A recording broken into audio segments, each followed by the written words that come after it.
You are entering a realm of imagination where dreams are told between the lines of the universe. This is a Midnight Tale podcast. I am your host, Celeste, your guide through this dreamscape. Hello and welcome back, everybody, to Midnight Tale podcast. I am so excited for you to be here again today for another story. Today's tale is about me and my cousin Jocelyn traveling through Ashford County, a small town in the middle of nowhere, and the darkness that we encounter there. I sat in the passenger seat with my head resting in my hand. I stared out the window at the forest of trees blurring past. There would be a break in the trees from time to time. I could see the vast open fields of golden and green mixed grasses. Gentle hills could be seen far out on the horizon with the sun glowing warmly on them. I just stared at the scenery, my mind still and relaxed. The road was empty and stretched endlessly into the country. The music and the AC were blasting high in the car. I looked in the side mirror and saw my reflection. My light brown hair was a mess, and I could see a glimpse of the dark circles from my light tan face. I hope this trip will help with the stress I had been feeling at college.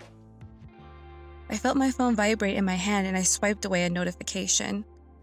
I looked at the map on my phone to see we had about 2 hours left before we got to Oklahoma City. I turned towards my cousin Jocelyn, who was driving. She brushed her straight black hair back behind her ear. The sun glowed on her tan skin, but her face showed some tiredness. I asked, "Did you want to switch soon?"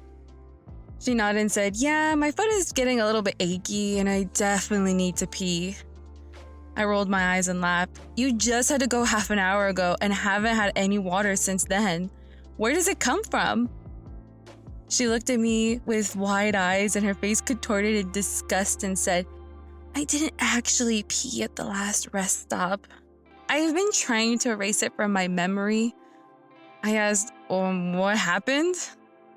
She said, "First of all, the toilet was disgusting. The other one was being used, and so I had to go into that other toilet. But I didn't notice until it was too late. This toilet seat was wet and had a lot of questionable, nasty water around the toilet." I asked, "So why did you make me wait forever?" She yelled out, "Because some freaking lady brought her pet squirrel into the bathroom. It was running around on the floor and she was baby talking to it like, 'Oh, sweetie, be careful with the ladies, you naughty boy.'" I burst out laughing and said, "Oh my God, what? You should have called me." She said, "I didn't want that thing to freak out if you walked in. Who knows what that rat had, like rabies?" I asked, "So what did you do the whole time?" She said, I couldn't leave. I had to pretend to go to the bathroom. I was over there scrunching up toilet paper and whatever. I was not leaving until she did. And that lady had the audacity to knock on the door and ask if I could hurry up. No, bish. I laughed again and her face finally broke into a smile. She said, "So it'll be great if you could find another gas station. I really need to go." I just shook my head and chuckled, "Okay." I typed in the search bar gas stations and one popped up not too far away off the main highway. I gave directions to Jocelyn and we pulled off onto a small rough road that led deeper into the forest. We passed by an old sign that said Ashford County with a population of 927. We had passed towns of this size while driving, but this one seemed particularly small and remote. Jocelyn looked around and said, "I could not imagine living here bored out of my mind. I bet they get nasty bugs too here." She wrinkled her nose. I said, "I think it would be nice for a weekend trip. It's so quiet and, just get away." Jocelyn said, "I'll get away by staying at my mom's house and telling y'all I'm not there. You can enjoy all the bugs by yourself." I smirked and said, "Remind me to get you an electric fly swatter when you buy a house. I'm sure it'll become your favorite at-home sport." She laughed and said, "You know for sure I would be a champion." We kept talking as we drove into town. As we entered the town, we could see a couple houses scattered around, barely peeking behind the trees. We drove for about another 5 minutes down the road and reached a small red and white gas station. It was old and a little run down, but it was well kept. Jocelyn turned towards me and said, "Thank God. Looks like at least this one has some standards." "You think the other one in the bigger town would?" We parked by the pump, and while she was getting out quickly, Jocelyn said, "Okay, hurry up and come with me."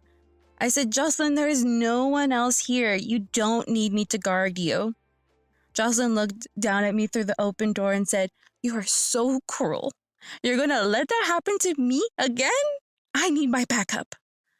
I laughed again and joked, "Again? Maybe this time it'll be a moth woman in the bathroom." Jocelyn looked at me with her best dead eyes and said, "Don't even start." "Come on," I laughed as we got out of the car. I opened the door and could immediately feel the heat and the humidity stick to me. As I closed the car door, an older man walked out of the small convenience store. He had gray hair poking out from under a faded baseball cap. His pale face had freckles and was wrinkled. He wore a work jumpsuit with the logo of the gas station and his name stitched on, which said Mr. Wilson. He said, "Howdy, what can I do for you?" Jocelyn asked, "Can I please use your restroom?" He smiled and said, "Go through the inside, it's on the right." She sprinted off towards the bathroom and I yelled, "I'll be there in a sec." I turned towards Mr. Wilson and asked, "Can you please top off the tank? We are heading to Oklahoma City and we want to make sure we get there before sunset." I walked over to the driver's side and opened the door to pop open the gas door.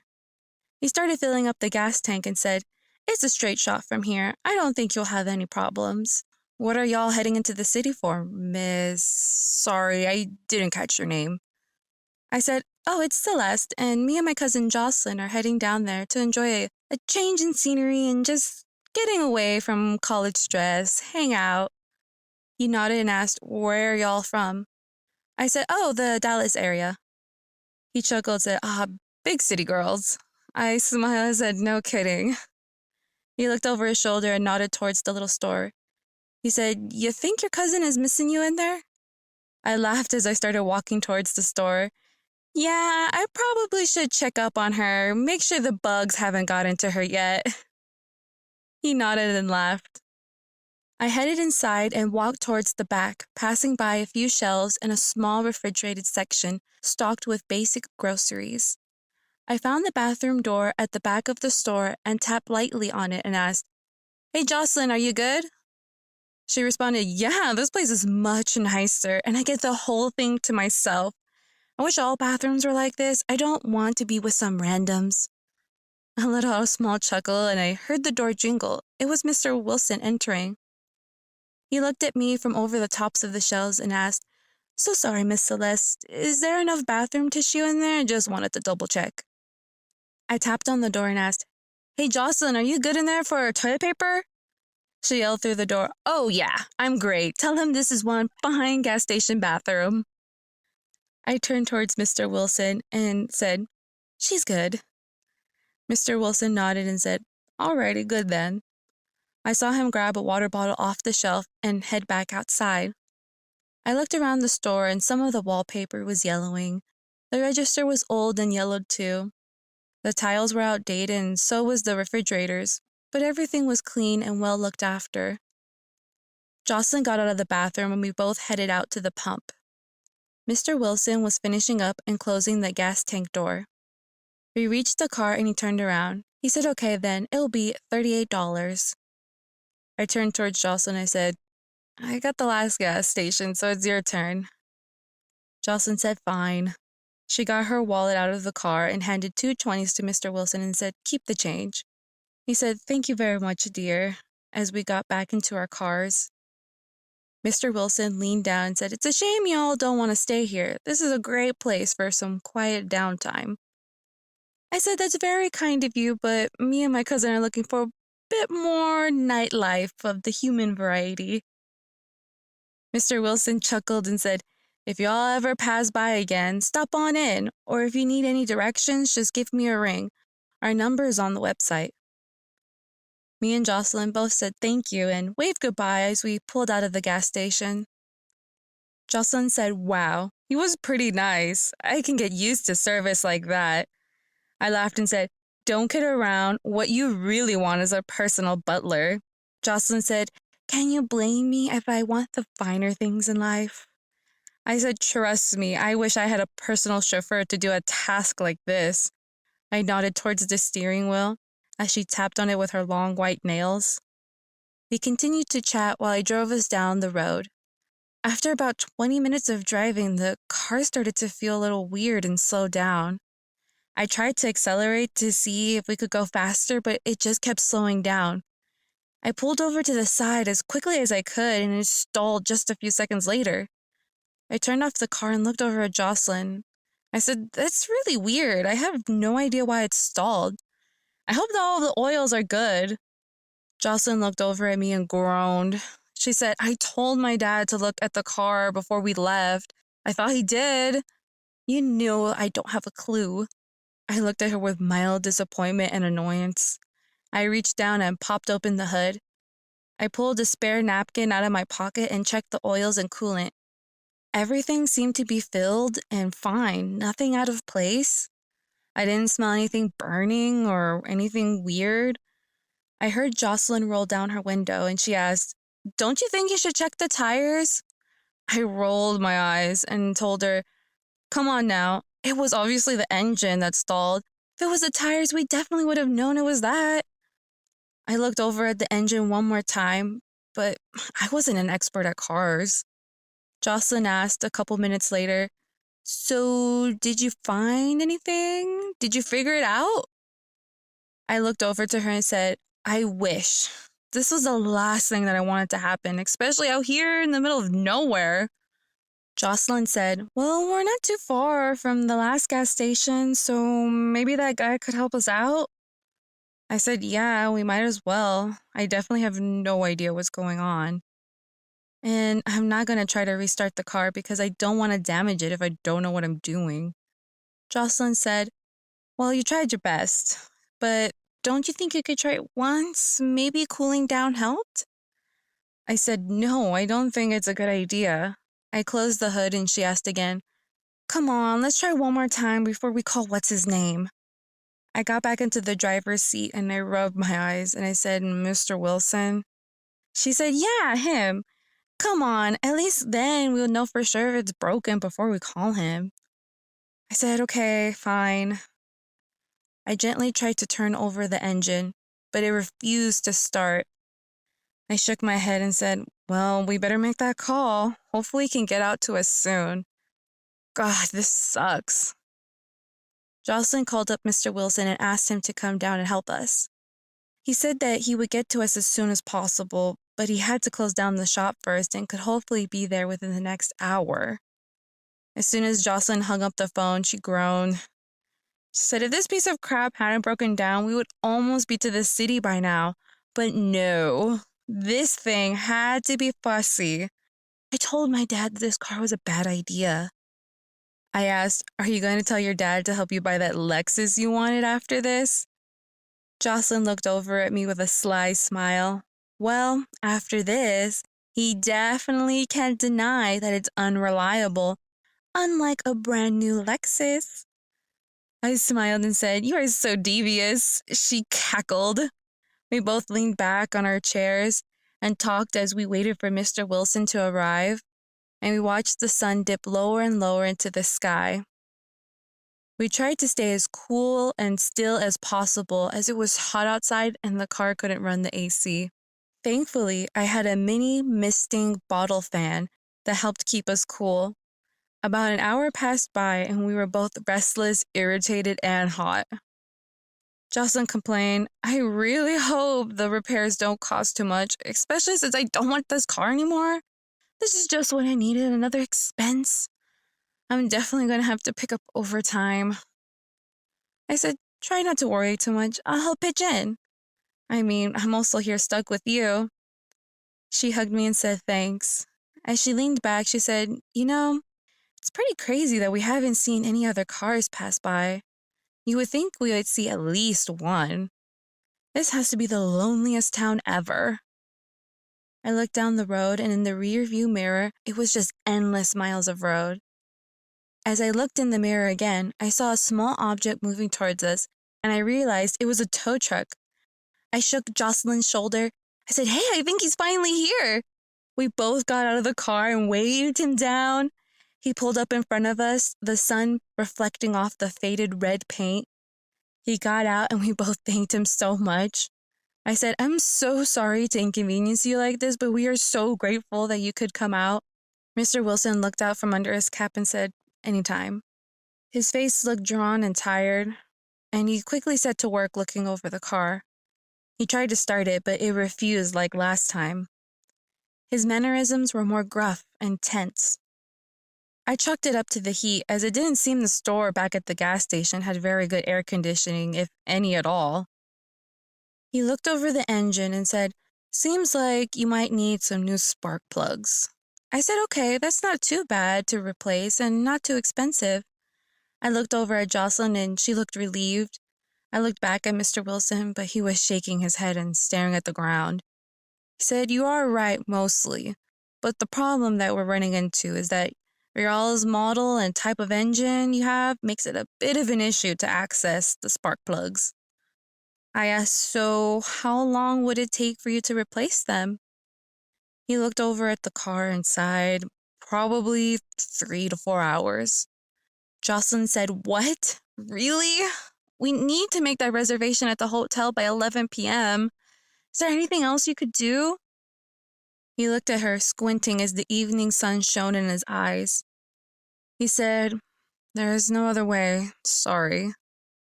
Jocelyn threw her hands up into the air and said, "This is just great. We're going to miss our first night out in the city. What are we even going to do for 4 hours out here?" I reached out and patted her shoulder and said, "Just let the hotel know for right now. We're going to be late." She walked to the side, cursing under her breath about the car and the situation that we were in, as she took out her phone. I walked over to Mr. Wilson and asked, "Would you be doing the repairs here?" He shook his head and said, "The tools I need are back in my shop at home. These are very specific in order to get this job done. You're both welcome to stay in my home while your car is getting fixed." I looked over at him slightly surprised and said, "Thank you, that's very kind of you, but you don't need to put yourself out like that." He waved his hand and shook his head while he said, "No, no, no. I couldn't sleep right knowing that you girls are stuck out here.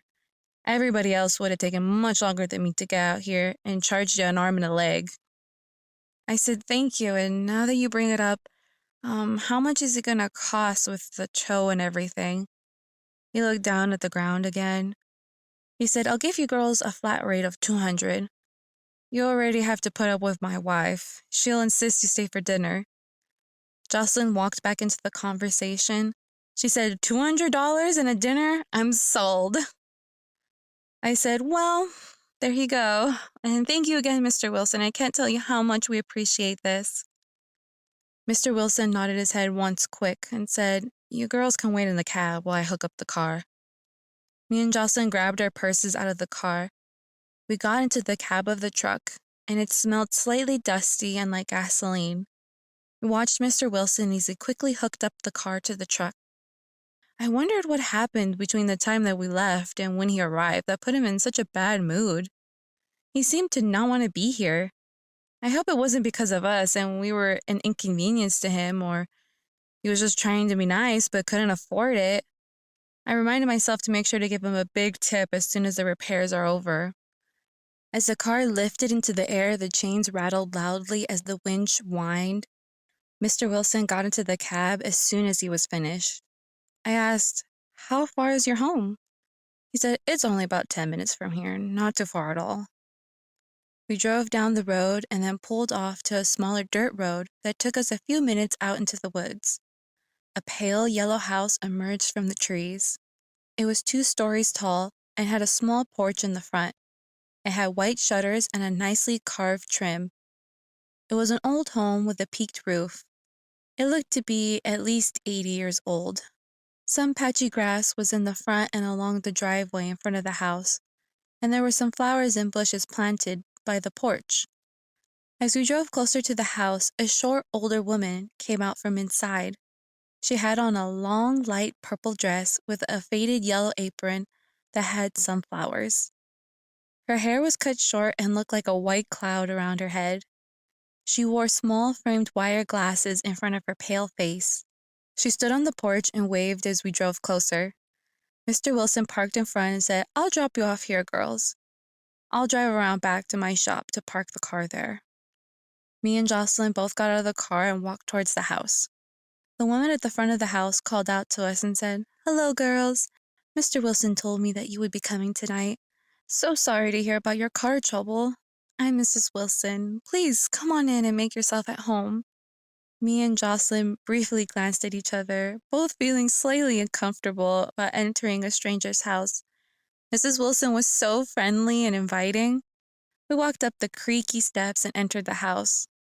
It was not much cooler inside, but provided some relief from the heat, and a large fan swirled overhead. The house had yellowing and slightly peeling old green wallpaper, and it had golden brown wood paneling reach up about a third of the way before the wallpaper began. The interior of the house seemed just as old as the exterior. Off to the left was a small living room which had two antique couches and a matching carved wooden table, and a large fireplace in the front. In front of us was a hallway, and it had the same golden brown paneling lining the walls, but this time it had light blue wallpaper with it. There was a skinny wooden staircase that hugged the wall up to the second story. To the right, there was a closed doorway, and I could see more doorways further down the shadowy hall and under the staircase. Mrs. Wilson was chattering away and talking about her home and the dinner she had prepared. She led us down the hallway and shoveled us both into the kitchen that had the doorway under the stairs. It was bright and large in the kitchen, with a small table set to the side. The kitchen had old white appliances and old nicely carved cupboards. Mrs. Wilson said, please sit. Would you like any beverages?" I said, "Oh, can I just get some water?" And Jocelyn said, "Water too, please." Mrs. Wilson said, "Oh, please try my lemonade. I made it freshly today, and it will certainly revive you from the heat." Jocelyn hesitated, but she said, "Thank you, that would be great." I looked over at Mrs. Wilson and gave her an awkward smile, and I said, "Sorry, Mrs. Wilson, but I really don't like lemonade. Water will be just great for me." Mrs. Wilson shook her head and said, "Is there any other juice you would like? I have it all. Please, there is no bother." I thought for a second and asked, "Do you have any apple juice? If not, that's fine." Mrs. Wilson waved her hand and said, "No worries at all, dear. Of course we have some." She quickly went to the fridge and opened it. The door blocked our view from looking inside, but she pulled out two glasses that already had been poured, which was a little odd. As she handed us our drinks, she said, "So sorry, girls, I have no ice right now, but I knew about your arrival, and I made sure to pour all of the drinks. I put the glasses in the fridge so that the glass would keep the drink cool once I took it out." I said, "Thank you for thinking about us. You have a lovely home." She said, "Oh, thank you very much. It's been in my family for many years. I raised my 3 kids in this house, and it has a lot of good memories." She looked a little sad while saying that and stared off into the distance for a second. She shook her head and walked over towards the stove and began pulling out trays of food. She said, "I hope you guys are hungry." She called past her shoulder, and she said, "Please drink up while I finish plating up dinner." I took a big gulp of my juice, and it was refreshingly cold. I finished about half my cup and set it down.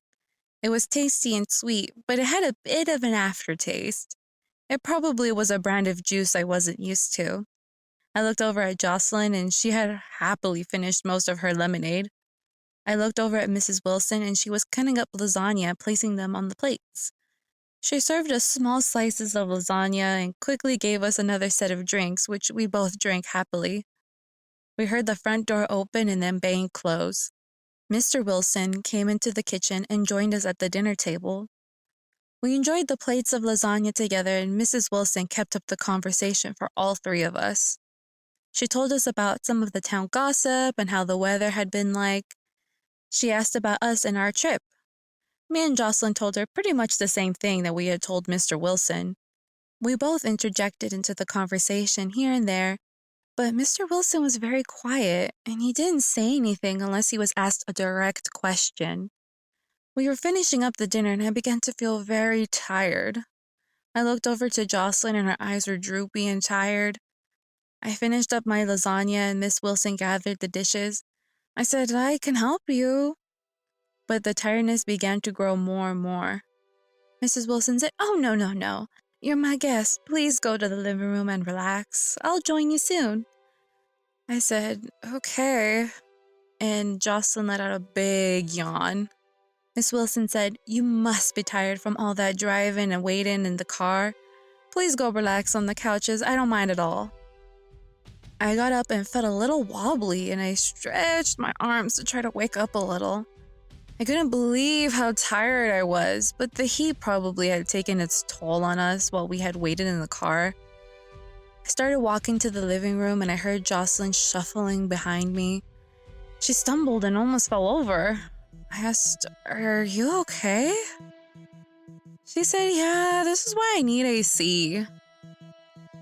Miss Wilson said, please be careful, y'all. The floor can be a little uneven. Sorry about that. I said, okay, great. Me and Jocelyn plopped onto the couch, and my eyelids started getting heavier and heavier. I could hear Miss Wilson and Mr. Wilson whispering loudly to each other. They sounded mad or scared or a combination of both. I had never felt so tired before in my life. I could feel myself almost being dragged and wrapped up into sleep.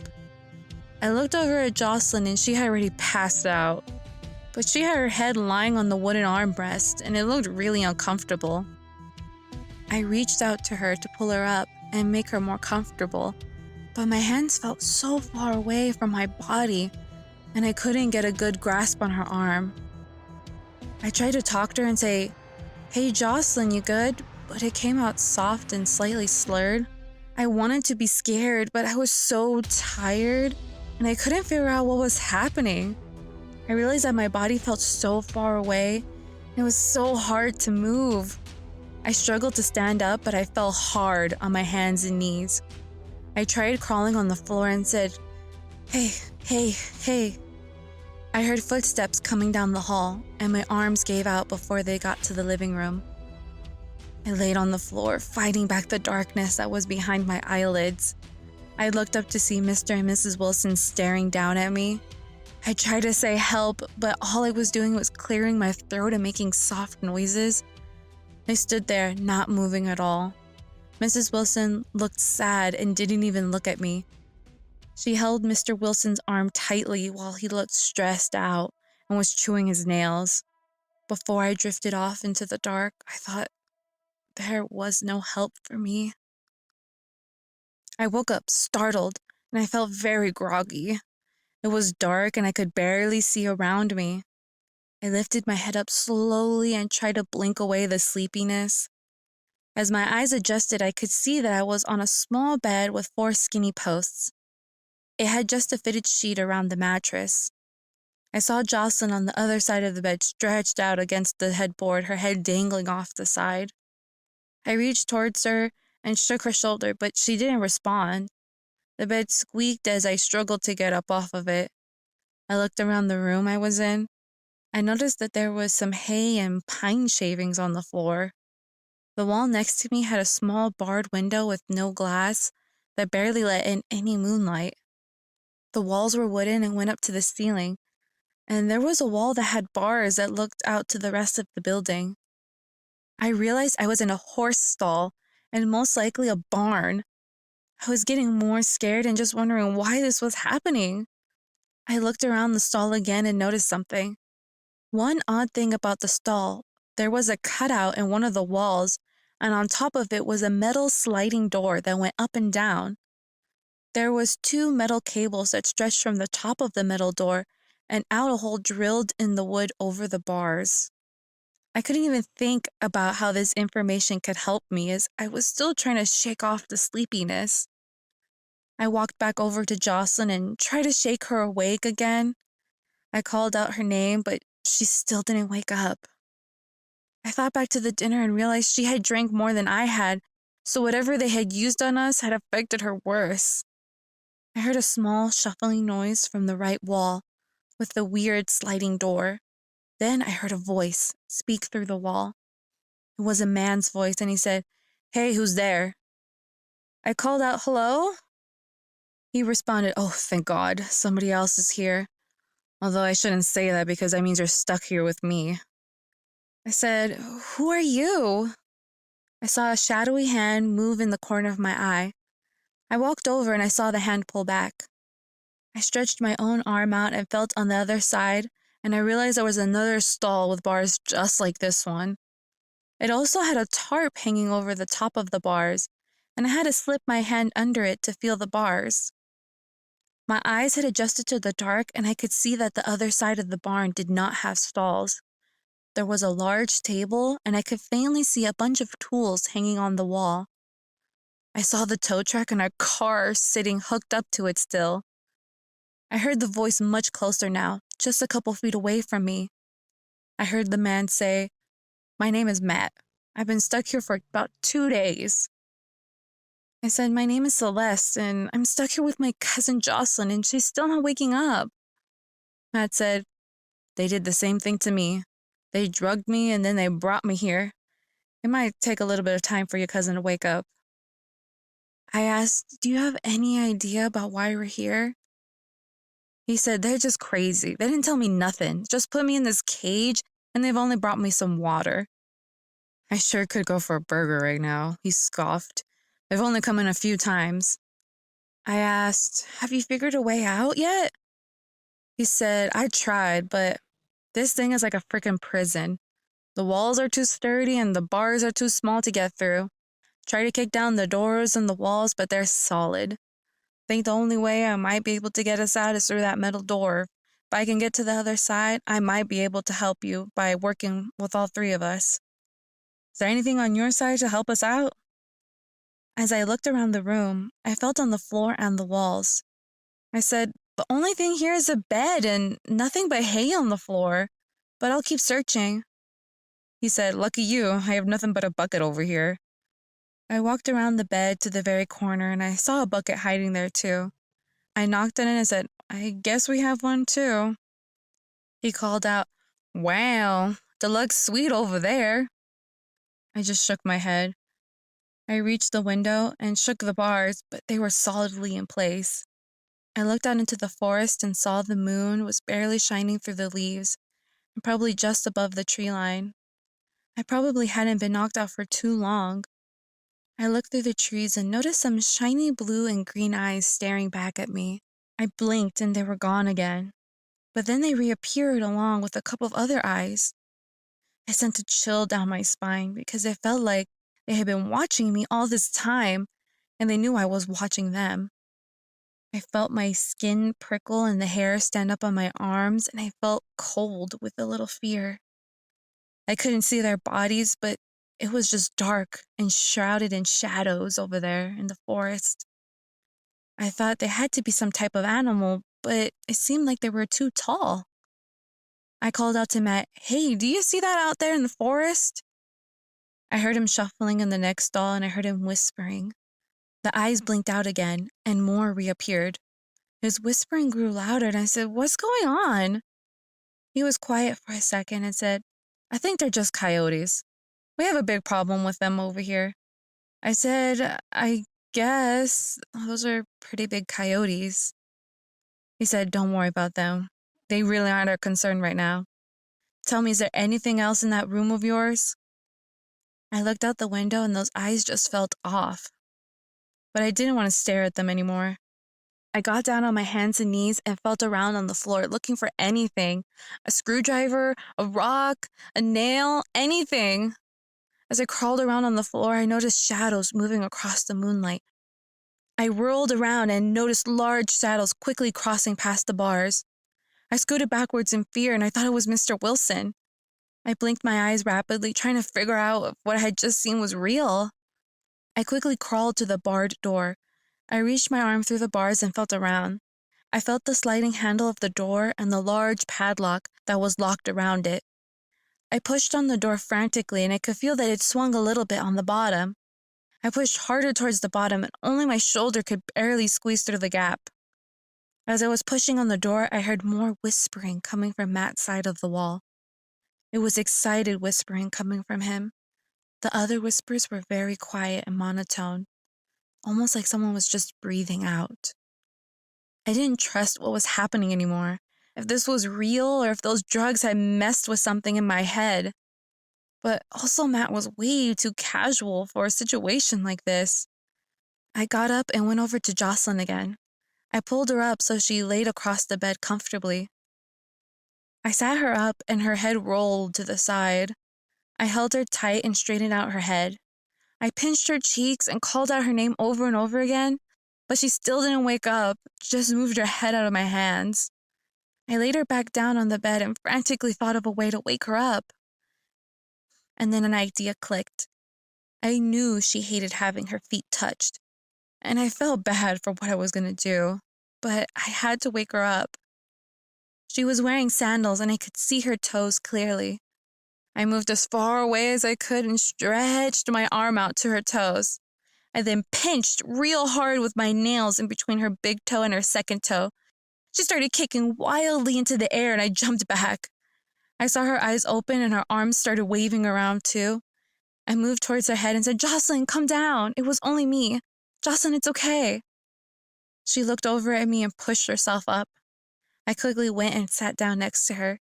She looked over at me with unclear eyes, and she slowly looked around. I said quietly, "I don't know what's going on or what Mr. Wilson wants with us, but I just know that we're locked up in here, and you have to help me figure a way out." She rubbed her eyes hard and sat up completely. She looked over at me and said, "Did you touch my feet?" I scoffed and said, "Yeah, to wake you up." She nodded her head and said, "Good. I thought a spider bit me. I don't want to add to our problems." I helped her stand up, and she was a bit wobbly, but she quickly steadied herself. I quickly caught her up on what happened and that I hadn't found anything useful in the room. I also whispered to her, "There's a guy named Matt in the next room, and he's also stuck here with us. But he's a little weird. I don't know, maybe he's dehydrated, going loopy." We could both still hear him whispering. She walked over to the barred window and looked out. She said, "Hey, what's that?" I walked over to the window and looked out and saw the same creepy eyes. Even though the moon was higher in the sky now, the forest was still very dark and I could just barely see their outlines. Jocelyn said, "They don't look like animals. Are those people?" I felt my body run cold. I said, "You see them too?" I was hoping I was just seeing things.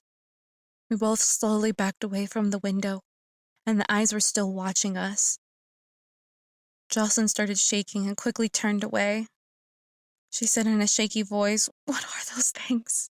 Oh, God." And she put her hands over her face. I hugged her and squeezed my eyes shut too. I said, "I don't know." I heard Matt call out, "Hey, it seems like your cousin is awake."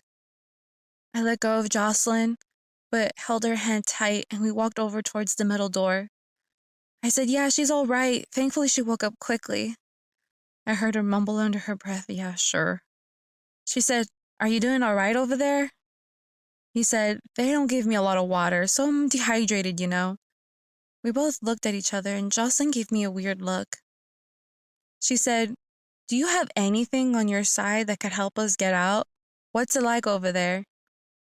He said, "Well, I told your cousin that I've been trying to kick down the doors and pull out the window, but that hasn't worked a whole hell of a lot. It's just me and a bucket." Jocelyn was quiet for a second and said, "Hey, could you take off the handle of the bucket? Maybe we could use it." He sighed and said, "I don't know how that'll be any good, but I guess." I heard him struggling and cursing under his breath as he tried to take out the handle. I asked Jocelyn, "What are we going to do with that?" She shook her head and said, "I don't know, maybe use it to pick the lock? It was the only thing I could come up with. You got any ideas?" I just shook my head and we both sat down on the bed thinking. After a couple minutes, Matt called out and said, "Okay, I got it." Jocelyn stood up and walked over to the bars. I could barely see Matt's hand, but as I looked more closely, it kind of looked a little weird. She grabbed the handle and froze for a few seconds. I said, "Jocelyn?" She dropped the handle and took a couple steps back before stumbling and landing on the floor. I rushed over to her and asked, "What's wrong?" Her eyes were wide as she stared at the space where Matt's hand was.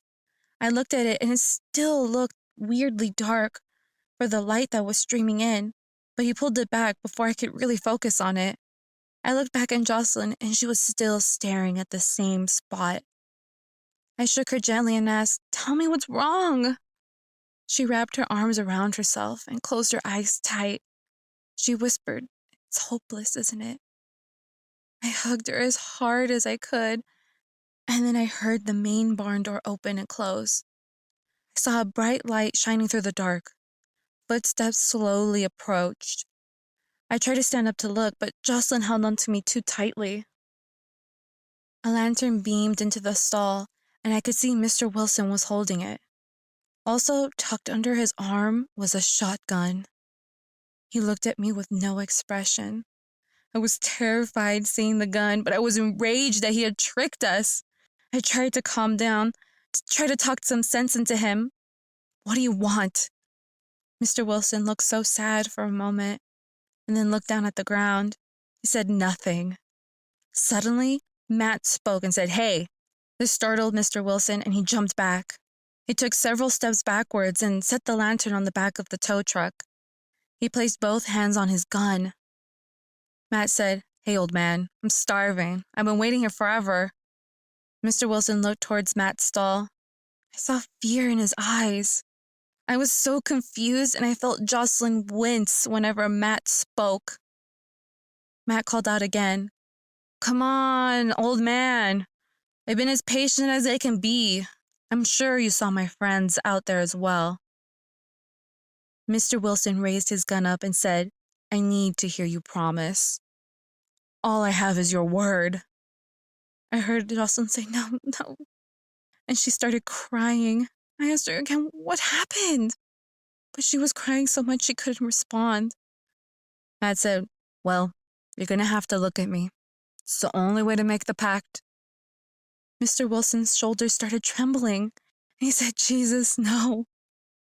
I heard Matt rip off the tarp from the front of the stall. Mr. Wilson immediately looked down and to the side. I could see tears slowly dripping down his face. Matt said in a cold voice, "Look at me." Mr. Wilson shook his head lightly. He let out one sob and his gun sagged into his hands. Matt said, "Look at me. Look at me." "Come on, look at me, Dad." The word "Dad" spun around in my head. I was shocked. Matt said, "It's a little late for second thoughts, but don't worry, Dad. My word is binding. I've allowed you to keep me here, or I could have asked my friends to help me out. So, you picked something off the menu, so I didn't have to. All I had to do was just wait for you to come back from the drive-thru." Matt chuckled sarcastically to himself. Mr. Wilson took a shaky breath and looked up. More tears streamed down his face. Mr. Wilson shakily said, "I know you're still there, Matt. I can tell you're different from the others out there. You can fight it. I can see you're still there. You're still there under that darkness." Matt said flatly, "Stop prolonging the inevitable. It's tiring. My friends are not tearing apart your grandkid's soul out of courtesy for my situation. If you kill me, they're the first ones that they will hunt down." Mr. Wilson just shook his head and said, "Please, Matthew." Matt said nothing, and I could see the moonlight blotted out. I turned around quickly and saw those same reflective green-blue eyes right in the window. The whispering sounded strangled and like dry, rattling leaves. I noticed it was nothing but shadows. I couldn't see any faces or clothes. The shadows looked at me blankly. No emotion, not even an animalistic gaze, just blank. Jocelyn turned her head and screamed as soon as she saw the shadows. She scrambled to the other side of the room and hid in the corner. Fear started pounding through my veins. Matt said, "What's it gonna be?" Mr. Wilson hesitated, and then said, "I accept your pack. Now you." Matt said, "Your blood family, your kids and grandkids from here to eternity are spared in exchange for 2 sacrifices to complete me." Mr. Wilson lowered his gun and walked over to the other wall. He pulled on a metal cable and I heard a click from the metal sliding door. I quickly ran over to the door and tried to hold it shut. I saw 2 hands squirm their way under the door and push it up. I could see that Jocelyn was still hiding in the corner shaking, but I needed her. I yelled, "Jocelyn, help me!" She looked over at me and she saw I was struggling to keep the door shut. Her wide eyes narrowed with determination, and she ran over and held the door down. We both struggled to keep the door shut, but we heard the metal cable scrape against the wood, and with a hard yank, the door flew open.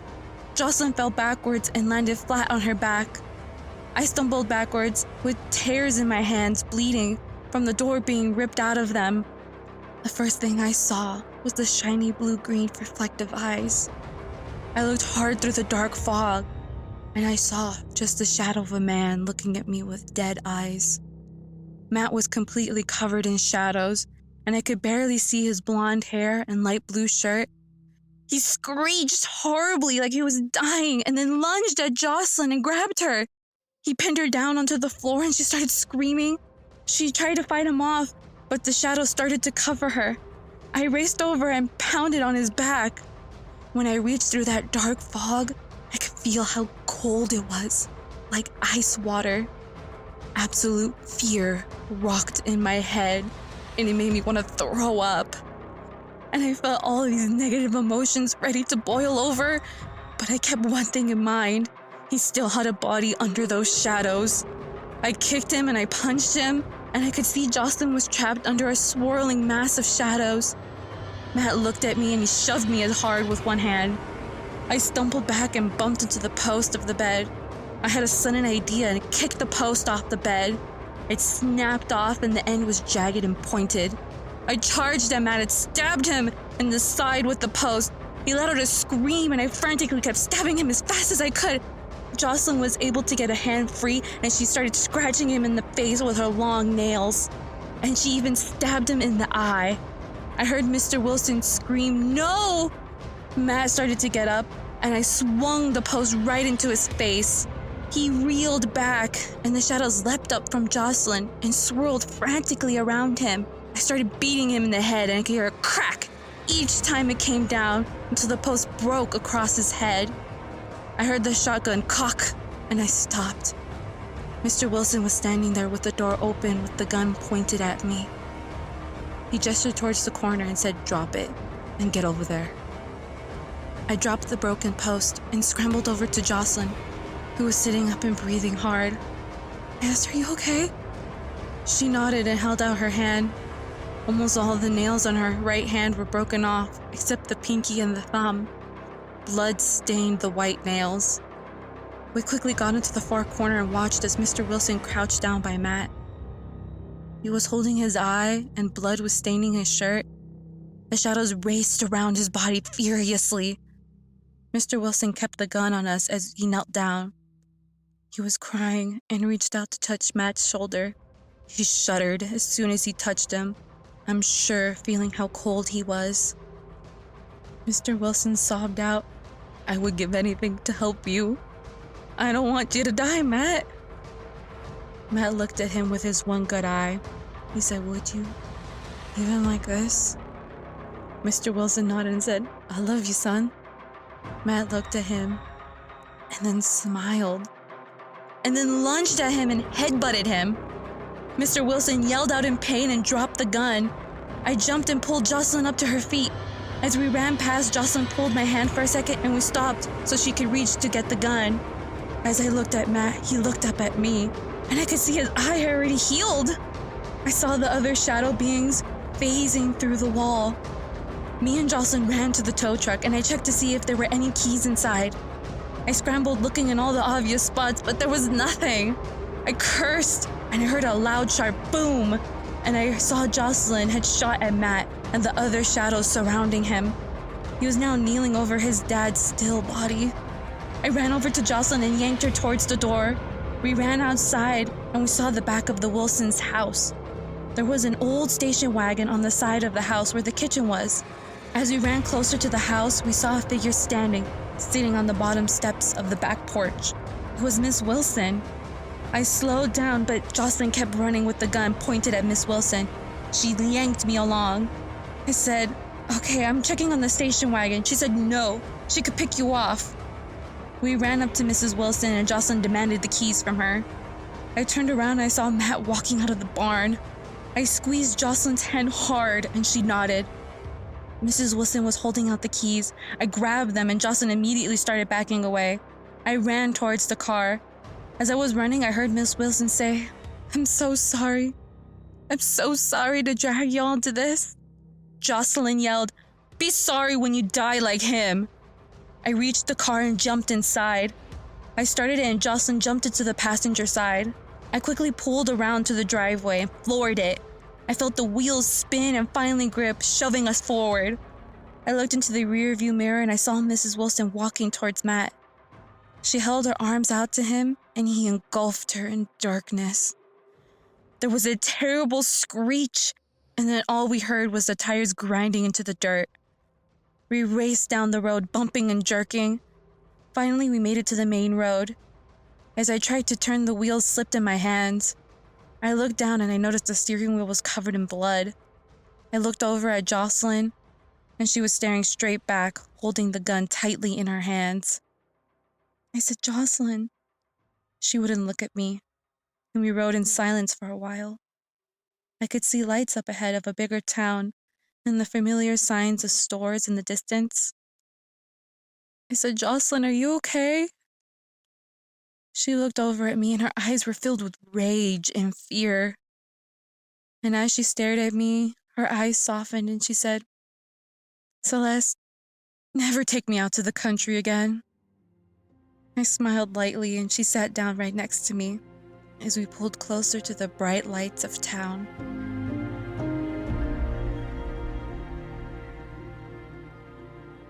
Thank you, everybody, for listening to a Midnight Tale podcast. I'm so glad that you were here today. Please let me know what you thought about today's tale. Let me know who was your favorite character and what do you think about the lore of Ashford County. Please follow us, like, and subscribe. There are a lot more tales waiting to be told. And this is me, Celeste, signing off until again. We'll see you in your dreams.